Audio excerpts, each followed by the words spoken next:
Okay, great. Family, golly. I had so much interference with this message I'm about to relay to y'all. Uh,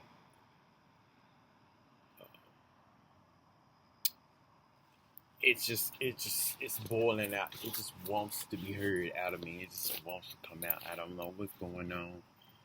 Uh, dealing with tormenting thoughts, spirits, whatever. I don't know. Psychic attacks. Um, but I couldn't get a good rest, a good night's sleep.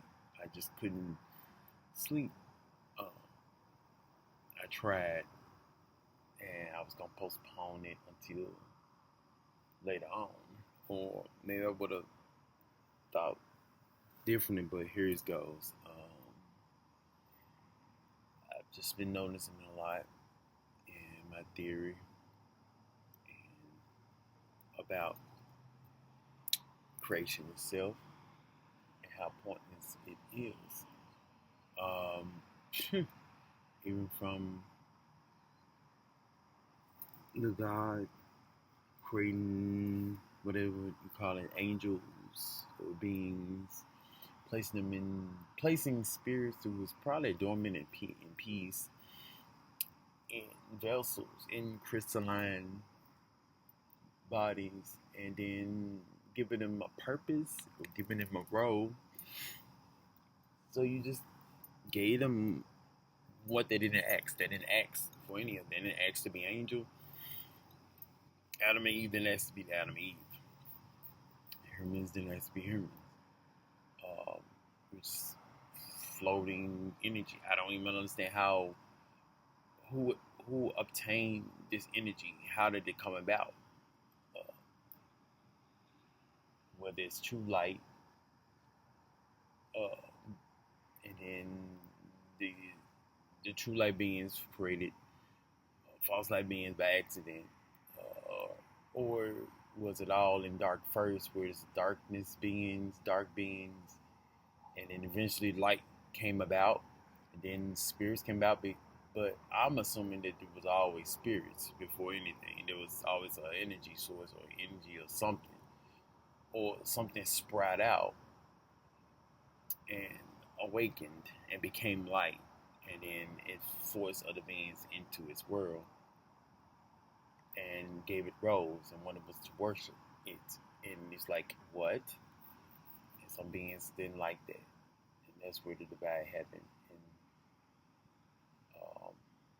then it came down with Adam and Eve and animals and all that, and the trees and the earth.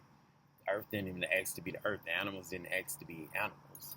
So you just going around creating things and giving it purpose, or giving it a meaning, and you gave Adam, you you force Adam into this. You force a spark into a vessel, but by Gnostic terminology or belief, it birthed the monad, placed the spark in the vessel traps, animated. If it wasn't for them doing that, they would just be alone in the darkness, in the void, in their own shadow creation. But I guess it gave it to keep it company, whatever. But it's still ridiculous because you're just creating things, you forcing things into existence, into a world, and giving it a purpose, or not giving it a purpose, and then it being have to find its own purpose. Like I, it's that's just cruel. It's evil, and it's just you're just forcing things into existence that didn't even ask or consent to being brought into fabrication or an illusion or whatever it was on assimilation. So Adam and Eve decide. I mean, Adam and supposedly created Eve from Adam, but Gnostics is Eve was the one birthed the life, and it's whatever. But I'm just gonna go on the canon doctrine for the sake of reference.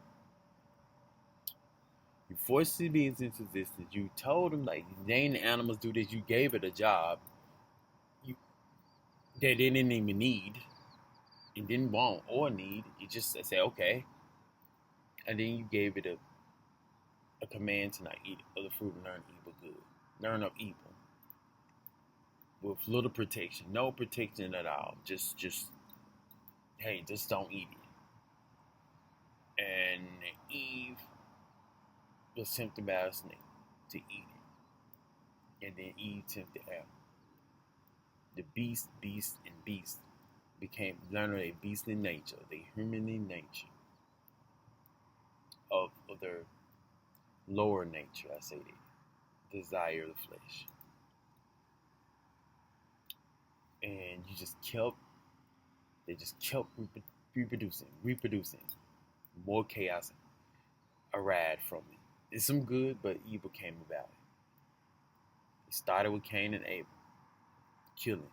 Well, it started with Adam and Eve, of course, consummating and giving birth, sex. Then it came with murder. And wow, blood sacrifice at the same time because he offered the animal for sacrifice with God and he accepted it. He liked it. How he's using deluge to clean up the mess. The watchers including, because they made it with angels. The angels made it with humans and built the army of Nephilim. For some say they did it deliberately just to go against God or whatever have you. Then there's another story, there's Enoch. And then you washed everything clean trying to start over. You would have known by all that time that how the consequence of creation and how you just needed to stop, but you just kept going. Then they built a tower of Babel, and you did not like that.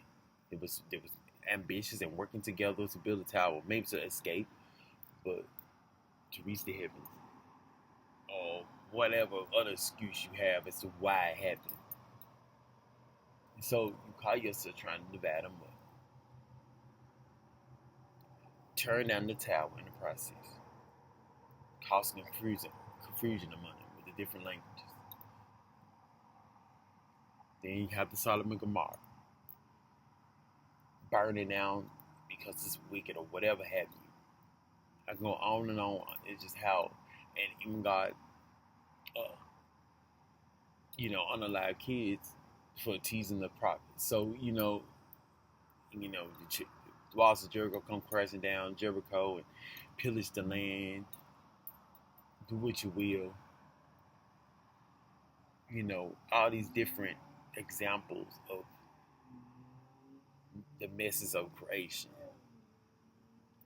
of life.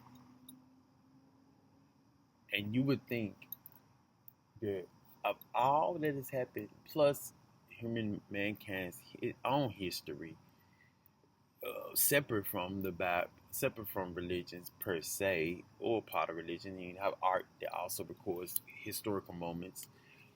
Some of them are religious ties to it, and some of it is secular. But everything, all what has happened to mankind will understand that, hey, we shouldn't be giving birth anymore. We should be going to sleep. And some have, but some just, I don't understand. It's like, it don't matter what type of, how much trauma they go through. Some feel that that life is great and good. I don't understand why, maybe they just have a good life, whatever.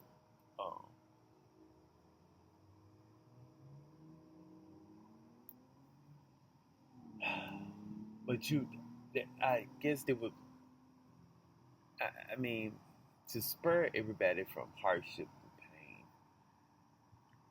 and pain, and knowing that you can't tell, the spirit can really just tell you that, hey, I want to be birthed into a flesh. I want to be bounded into flesh. So why would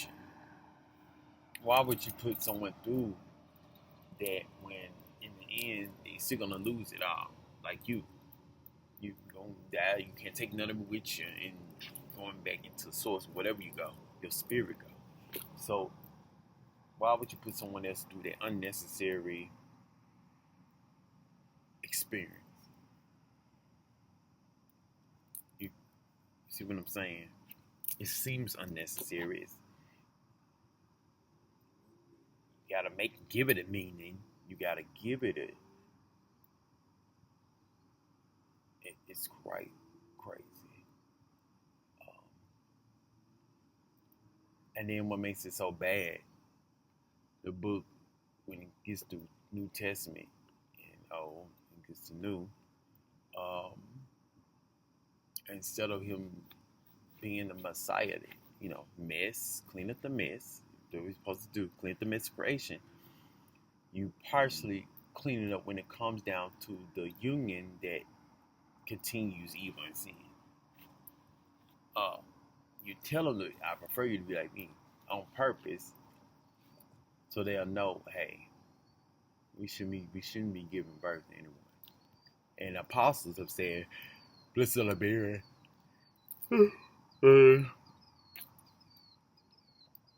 I said it's better that to have not been born than to win all the evil done under the sun. So all these different context clues for you to stop, and instead of people just understanding that, they still decide to birth, and they rather someone rather try to denounce the whole Bible, if not just make Christ or that the New Testament being a lie.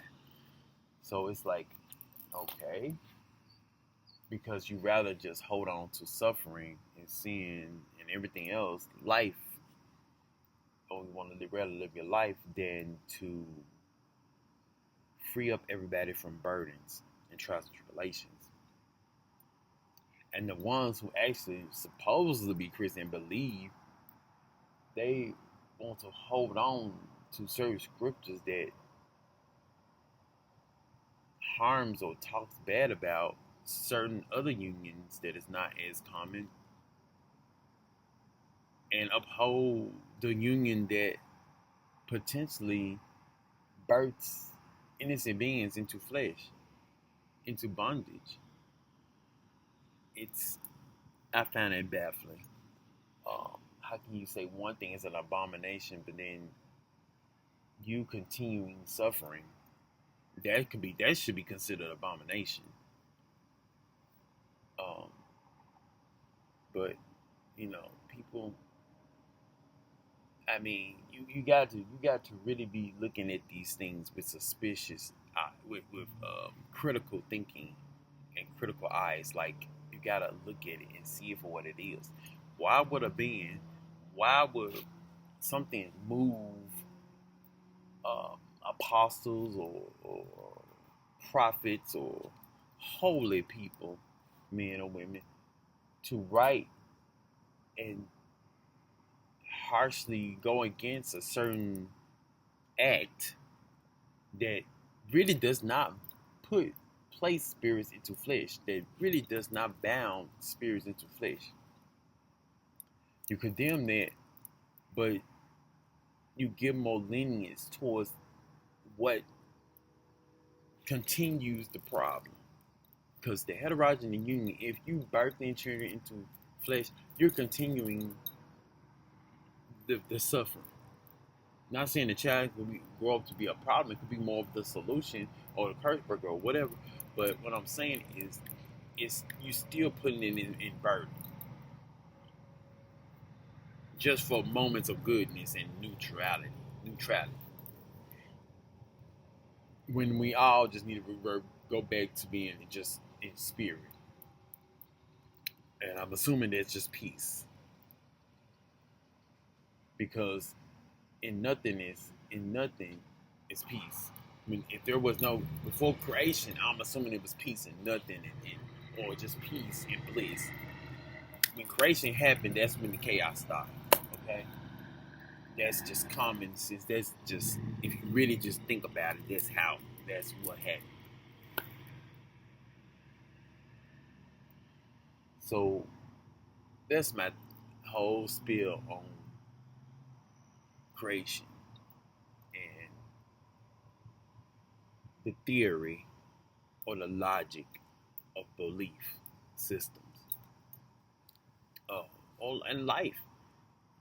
This that book is nothing about. It's just mystifying the process of the cycle of life and how we have the power to discontinue the circle of life. This, which will discontinue burdens, hardships, uncertainties, trials, tribulations, temptations, problems, everything. The nuisance of survival or figuring things out. That's what I'm trying to get at. Uh, of sparing someone who didn't have the chance to consent before being brought into existence.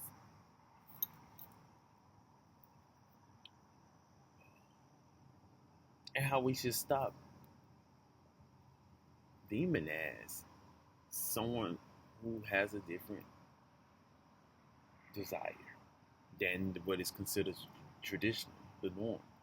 Because the norm is what's continuing the mess. But for the sake of compassion and, come about other people, we gotta respect to a degree. And some of them still don't birth. So this erogenous is not just bad, it's bad when you birth in others. In my opinion. In my thorough opinion. My thorough observation. Thorough research. Not researched. When it comes down to spirituality and faith-based theology that explains life. I'm gonna leave it at that.